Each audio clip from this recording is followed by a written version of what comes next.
Қазіргі таңда жастар мамандық таңдауда көптеген қиыншылықтарға жолығады. Кейбірі дұрыс таңдалмаған мамандық салдарынан қазіргі заманда сұранысқа емес мамандықты тамамдап жұмыс таба алмайды. Заман ағымына сай жастарды жұмысшы мамандықтарға тарту, оларды еңбек етуге үйрету, еңбектенудің арқасында жетістікке жетуге болатынын түсіндіру мақсатында облыстық жастар бастамалары орталығының ұйымдастыруымен еңбек ардагерлері студент жастармен кездесті.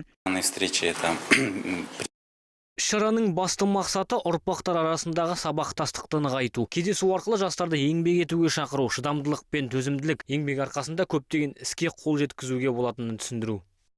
Ғалымбек Ғайсиннің еңбек өтілі 42 жыл, оның 36 жылын еңбек инспекциясында қызмет етуге арналған. 16 жыл көлемінде облыстың бас мемлекеттік инспектор болып қызмет атқарады. Қазірдің өзінде ардагерлер ұйымы қоғамдық бірлестігі филиалының комиссия төрағасының орынбасары болып жұмыс жасауда.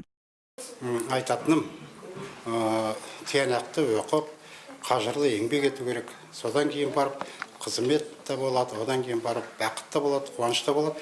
Қазіргі жастар тек қана бүгін бастық болсам екен, ертең қалай карьерада өссем екен деп соны ойлайды. Жоқ, біз бірінші ойлағанда отанымызға, елімізге қандай біздің көмегіміз тиеді, қалай біз елімізді гүлдендіреміз.